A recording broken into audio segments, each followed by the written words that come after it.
бол хүлээсэн гэж бодож байна. За тэгээд DJ Төвшгөн өнөөдөр юу ярих гэж байгаа вэ гэхээр та нар одоо COVID-19 болон коронавирус гэж мэдэх байх. Тэгээд тэр вирусны ингээ гарсан байхад хүмүүс бол маш их карантинлэгдэж байсан. Тэгээд тэр карантины үед яг ингээд хүмүүс яг яаж амьдардаг байсан? Одоо яаж тэгээд амьдрал нь үргэлжилдэг байсан? Хүүхдүүд нь одоо яаж хичээл сургуультай явдаг? Яаж одоо тэгээд юм хумаа амжуулдаг, зохицуулдаг байсан тухай ярина. Гэтэ одоо бол би зарим хүмүүсийн тухай бол нэг их яриад авахгүй. Би бол өөрийнхөө хувь хүний тухай, ээж болон эгчийн тухай ярих болно. За тэгээд эхэлцгээе. За тэгээд та бүхний мэдж байгаа чинь би бол Түшиг гэдэг. Тэгээд 23 дугаар сургуулийн сурагч. Би бол тэгээд яг яаж тэр вирусыг гарч ирсэн талаар эхэлж ярьцгаая. Тэгээд би нэг өдөр ингээд гэртээ ажилласан. Тэгсэн чинь ингээд манай нэг ингээд уцаа авч байсан ингээд хөөх энэ чи одоо коронавирус гарсан байж тээ гэсэн байж тээ гэдэл ингээд хүмүүс одоо ингээд карантинлэгдэх юм байна, хичээл сургуульч орохгүй байна гэж бодож байсан.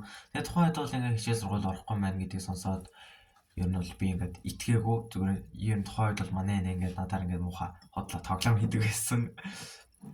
Тэгэл ингээд за та битээ хотлаа ярмаар гэсэн чинь ингээд манай тухайн үед бол сургуулийн одоо групп Facebook групп дээр ингээд коронавирус гарсантай холбогдуулаад ингээд хичээл сургууль ингээд зүр хаалгаа барихаар шийдлээ мэдлээгээд хэмжээсэн.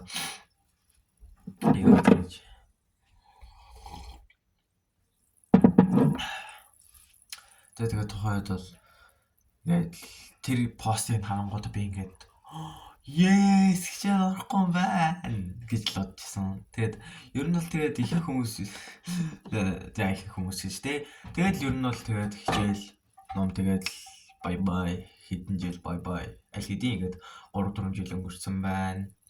Тэгээд амьдрал үргэлжилж чинь. Тэгээд явж илаа. Тэгээд дараа нь тэгээ ер нь бол ажлын өдөр болсон тухайд 9 сар байлуу хэдэн байлаа да. За мэдгүй байна. Ямар ч гэсэн нэг зуны амралтсан баг. Тэгээд манай ээж бол ажилдаа явна. Тэгээд ер нь бол ингээд би ингээд гарч тоглох дуртай. Тэгээд анаа ингээд гарын орё би ингээд гадаа гармаар байна гэсэн чинь манай ани ингээд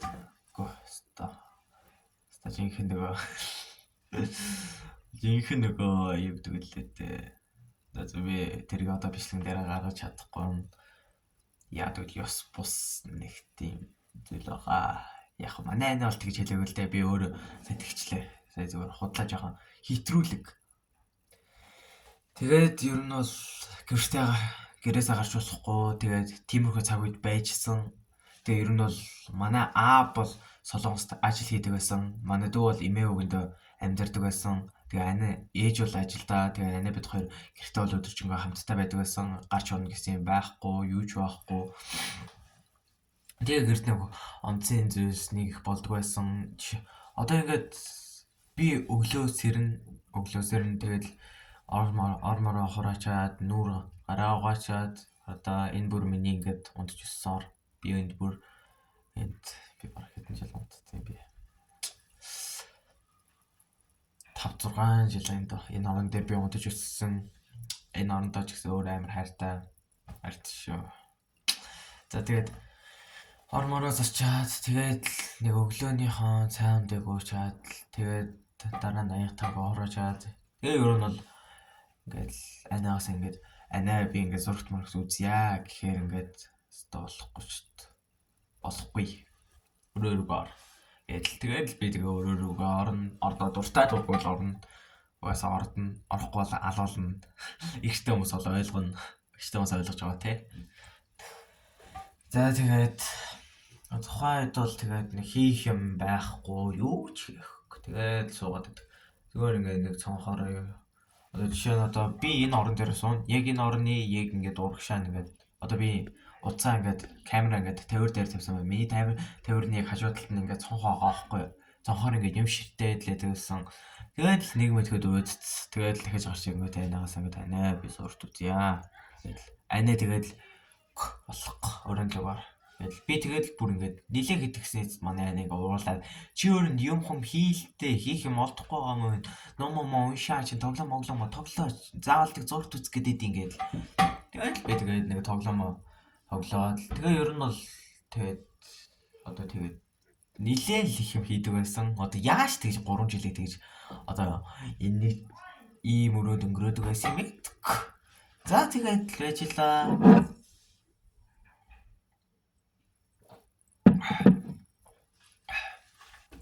Тэгээ байжлаа. Тэгээ одоо тухайн үед бол би амар тийм яагаад ч одоо нуугаад яах худлаарад ч яах би ингээд өөрөө яхад нэг тийм таарах сурдаг байсан. Муу сурдаг. Тийм амар. Гэтэ бол би тийм амар тийг авахар муу сурч байгаагүй. Ер нь л бол жоохон таарах сурдаг байсан. Тэгээд би ч өөрөө тэгээд ном унших дурггүй зөвхөн зурагтал гээд л нэг явчихдаг байсан. Тэгээд ингээд ер нь одоо ингээд миний уншиж үссэн номнууд одоо л миний ширээн дээр баг. Тэгээд одоо би өгөнд харуулчмаар л гэтээ харуулмаар байна. За тэгээд ер нь л би дараа нь ингээд амар нэг тийм яагаад ч ингээд хийх юмгүй болоод ном уншиж эхэлсэн. Ном уншаад л. Тэгээд нэг мэт ингээд жоохон орой болох төвчээсээ ер нь л тэгээ гэгээ тасарч байсан. Гэгээ тасан гэдэг нь одоо энэ цагаар чинь одоо нэг 7 6 болж исэн. Тэгээ бүр гэгээ тасарч бүр 8 болж исэн юм байна. Тэгээд 8 болоод л ажилласан чинь тэгээд ланаа ингээд түшгээ гараад ирээ гэдэг. Тэгээд л одоо намайг одоо яах ч юм бол доо ингээд зарж маргах ч юм бол яах ч юм бол гэсэн чинь ингээд нэг хүн гэсэнтэй ингээд за ер нь чи ингээд зургатаа үзөө гэд. Тэгээ миний энэ өрөөнд ороод тэгээд л уцаахад суугаад тэгээд л би тэгээд өөр юм хумаа үзээд л байж идэг байсан. Тэгээд л анаа гарч ирээд ингээд хоолундаа хийгээд л тэгээд л байж идэг. Тэгээд л идлээ уулаа. Тэгээд л байжсэн чинь ээж хүрээд байна. Тэгээ нэг ер нь бол амьдрал нэг иймэрхүү л өнгөрдөг байлаа. Тэгээд нэг ер нь бол амар ховорхон тохиолдог байсан. Нэг зарим гой зүйлүүдийг яриад үгүй. Тэр нь бол манай гişin ингээд нэг найзтай байсан. Тэгээ сургуулийн найз. Тэр нь ер нь бол сайн найз байсан. Тэгээд тэр нь ингээд гэрт ирдэг. Ингээ манай анагийн урилгаар ингээд гэрт ирдэг байсан. Тэгээд би хүмүүжлээгээд яг юм гордчихдаг байсан. Тэгээд л одоо нэг гордно гэдэг мэддэг ч байсан юм уу. Ингээд л нэг чихэр мэхэр идрөөгөөд л тэгээд би ингээ ганцаараа идээд л манай тэгээд анаа нэр тэгээд л тэндээ ингээ хоорондоо мар хийгээд л тэгээд л ээжэдэг байсан. Тэгээд нөгөө тал нь бол манай эмээгөө өдөр ирэх манай дүү өдөр ирэх байсан. Тэр нь дүү ирнэ гэдэг чинь тэгээд л ер нь өөд нь мэд нэгсэн байхгүй зургт мөгт зүгээр л за нэг тиймэрхүү тэгээд одоо ихчтэй хүмүүсийн хамгийн том зовлон гэнэ л тэгээд одоо яриад үгүй одоо би ч зөөр ихчтэй юм байна да. За тэгээд юу болсон байдаг гэсэн вэ гэхээр одоо тухайд ингээд тэлэ хичээл гэж ордог байсан. Та бүхний мэддэгчлээ одоо цахим хичээл зурагтаар ингээд ёо хамар битүрч чинь.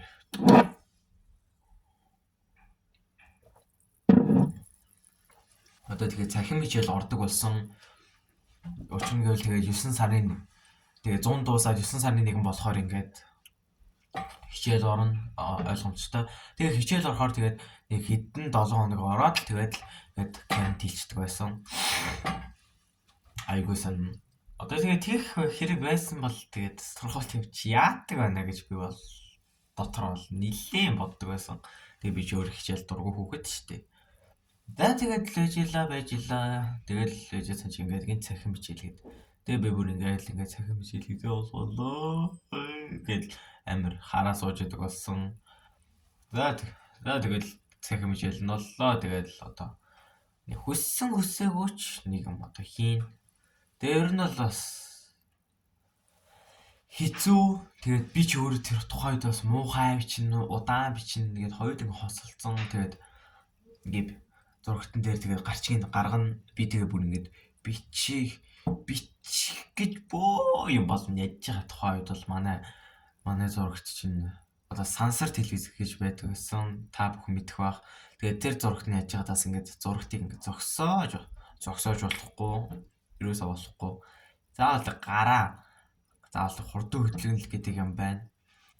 За тэгээд ер нь бол тэгээд хударлаа да гэж. За тэгээд За тэгэл ер нь бол аниатагаа тэгээд даалгаврах гэж бөө юм болно. Тэгэл өгөөдөөс нь хідүү үг ингээд хэлчихээр тэгэл одоо юм шүү дээ. Зодуулна, нөдөл. Тэгээд би хамгийн анх тэгэж аниатаа тэгэж муухай зодуулаад ингээд дургүй хичээлүүдээ ингээ хийгээд байсан болохоор тэгээд ер нь бол ээж ингээ орой ирэхэд би ховлсон. Тэгээд анаа тэгээ ээжийг загнан яаж байгаа юм бэ гэж байгаа юм бэ гэд. Тэгээд анаа тэгээд л одоо тэгээ явахт зугаат л ингээ үлдэн. Тэгээ маргааш нээж явлаа. Тэгээд л жижиг штэ. Тэгээ жижиг. Зүгээр алуулна. Одоо яаж алуулах вэ гэвэл ингээд често намайг ээжэд мөстө хиллээ инглээ тэглээ. Чамс даалнаа мал талнаа гэдэл. За тэгээд нэг одоо нүдэн болно би тэгээ өөлнө. За тэгээд бас тухайд бол манай гэтээ би бол анигаа тэгэж амар муугар хэлэхгүй. Манай гэхдээ бас өөр амар гой хоол хийдэг байсан. Ер нь бол өдөр тутмын зүйл болсон. Ингээ гой мөдөд өгбөгөө. Одоо Indomine гэдэг гой юм байд штэ. За яана би буруу хэлээд байгаа. За тэгээд тэр гой мөнгө ингээд догбогд байгаа чанаад өгдөг байсан. Тэгээд би ч бас аммаа бол анаа бид хоёрт уралдуулж идэнэ. Тэгээд тухайн 21-20 хэдэн онуудад чи юм бол тэгээд одоо юу гэхлээр өстой. Юу гэж л мартчих юм аа. Балай. Тий саначлаа. Тэгээд одоо тэр онуудад нэг хэдэн он ч үлээд 21 он байлуу. Нэг тийм санагдаж байна. Тэгээд 21 онд бол миний хамгийн олон шүд унсан өдөр байгаа. Ихэвчлэн ингээд өдөр унтаа биш шүн ингээ орондоо хөвтчихэхэд л ингээ ундаг байсан. Одоо та бүхний харж байгаа шла энэ шид бол болвол ингээд 3 жил ингээд хөдөлсөн мөртлөө нэг ч унаагүй. Ерөөс унаагүй. Энэ шүдийг яаж унсан талаар би одоо хэлээд явах те. За тэгээд хичээлээ тэгээд нэг өдөр ингээд ангийн групп дээр ингээд одоо компьютер утас дээр ингээд нэг ямар аппликейшн гэдэг байлаа. Ямар ч тэр аппликейшнээр ингээд холбогдоод хичээл номоо хийдэг болсон. Ингээд одоо ангийнхантайгаа ингээд видео кол хийгээд хичээлээ хийн. Би одоо тэр үед би одоо гэр бүлийнхаа дундаа ашигладаг байсан компьютерыг заадаг гэр бүлийн шижтэй. Манай нэг ээж анаа хоёрын л нэг дундын компьютер одоо. За тэгээд тэр компьютерыг нь ашиглаад ер нь бол хичээлээ хийдэг байсан. Тэгээ багш. Тэгээд ер нь бол гэрийн даалгавар идрээ би тэгээд гэрийн даалгаврыг албаар хийхгүй тулд ингээд бичиж авдаггүй байсан. Ингээд багш ингээд хичээлийг дуусгаад ингээд за ингээд хүүхдүүдээ энэ тэрийг ингээд бичээрэй гэх юм бол би зүгээр шууд нөх вэ гэд шууд зүгээр бичихгүй. Шууд тэндээс гарчдаг. Тэгээд бөө юм болоод л ингээд гэрийн даалгаварт юу өгсөн, тэгсэн гээл тэгээд одоо тэгээд хийхээс урахгүй. Би тэгээ ер нь бол хийдэг байсан. За тэгэж явсаар л тэгээд ер нь бол карантин ингээд байхгүй болсон. Хичээл ном ордог ороолоо. За тэгээд юу болсон бэ гэвэл ингээд заримдаа ингээд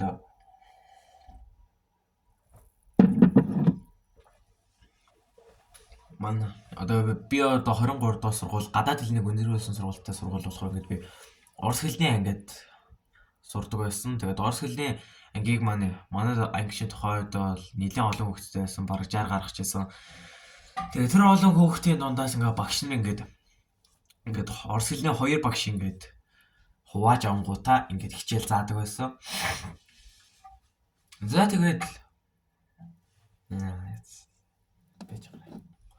За тэгээд ер нь бол тэгээд хаа явчихлаа та.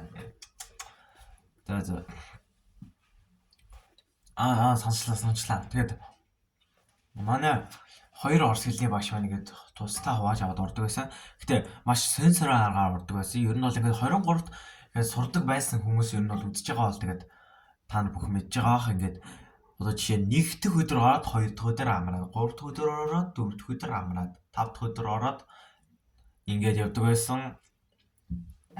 Яа чи мэдэхгүй.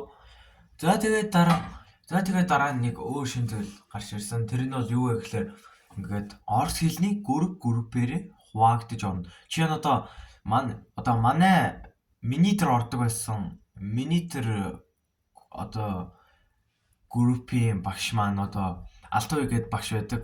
Тэгээд Алтуй багшийн группийнхаа ингээд өглөө бүр 7:40-оос 7:45-аас ордог. Харин тэгээд нөгөө группийнхан маань 1:30-аас ордог. Нэг тиймэрхүү дараалттай явдаг байсан.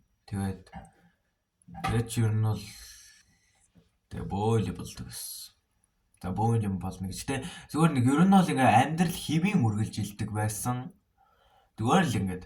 За тэгээд нэг өдөр ингээ би явж исэн чинь одоо нэг найзтайгаа таарлцсан. За нэг найз гэжтэй нэг таньдаг байсан биш. Ингээ гин танилцсан. Одоо тухайн үед ингээд нэг стикмен одоо аним стикменуудын тулаан гэдэг тулаантай нэг тийм тоглоом байдаг байсан шүү дээ. Тэрийг ингээд нэг хүүхд тоглож исэн. За би яаж танилцсан гэдэг товчхон танилцуулаад гэх. Тухайн үед бол би автобусаар явж чаддгүй. Одоо жаахан хүүхд байсан. Тэгээд манай анаа бол өдөр хичээл нь ордог байсан санагдаж байна. Тэгээ ээж ажил бол шал өөр тийшээгээ. Манай ээж ажил бол зайсан, би бол Чингэл дээр явдаг байсан. Тийм. Хоёр өөр тийш. За тэгээд 2 дугаар ангид байхад сургуулийн автобус гарч ирсэн. Сургуулийн автобус гарч ирсэн нь ер нь бол их ашигтай явдал байсан. Сургуулийн автобусанд суугаад л явчихна. Тэгээд сургуулийн автобусны зохицуулагч гэж байсан. Зохицуулагчтай би зохицуулагч ер нь бол намайг гайгүй таньдаг байсан.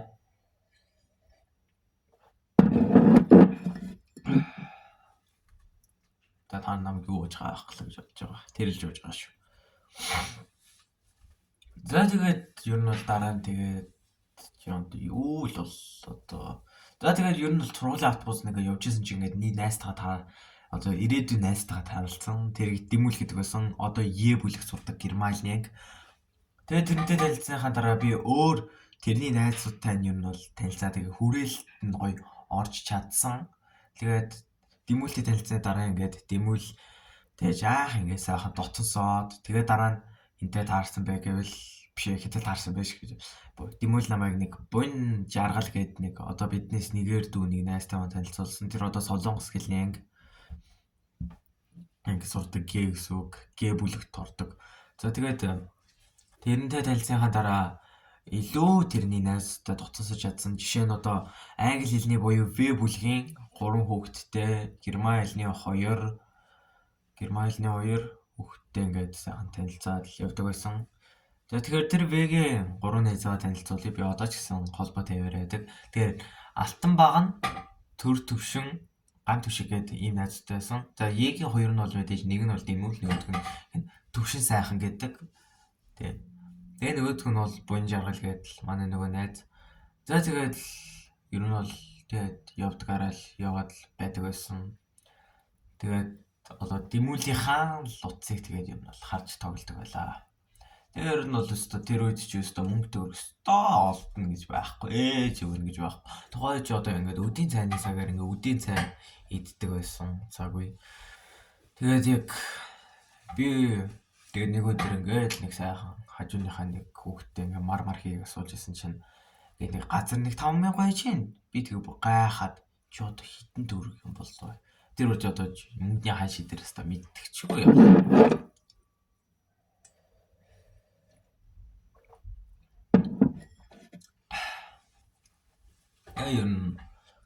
Тэгэл энэ тэр 5,000-ыг авангуудаа ингээд хичээл тарлаа. Нөгөө хэд тэгээд таарлаа. Тэгэл нэг дэлгүүр ороод нэг юм авлаа. Тэгэл хичээлдээ явна. Тэгээд тухайн үедээ бол намайг ингээд ээж манд тосч авдаг байсан. Тэгээд заримдаа бол хударна. Би тэгээ өөрөө тэгээд л явждаг байсан. Ээж манд тухайн үед бол над нэг итгэдэг байсан. За тэгэл ер нь нэг тиймэрхүү явж байгаа л карантин одоо цуцлагдаад ингээд хүмүүс буцаад ажил төрөлдөө яваад хүүхдүүд нь ч гэсэн цэцэрлэг сургуультай ингээд чөлөөтэй явдаг болсон. Тэгээ өнөөдөр хүртэл тэгээ одоо хүртэл ингээд надтай хамт байгаа та бүхэндээ баярлалаа. Тэгээд минийга дэмжиж лайк, subscribe дараарай.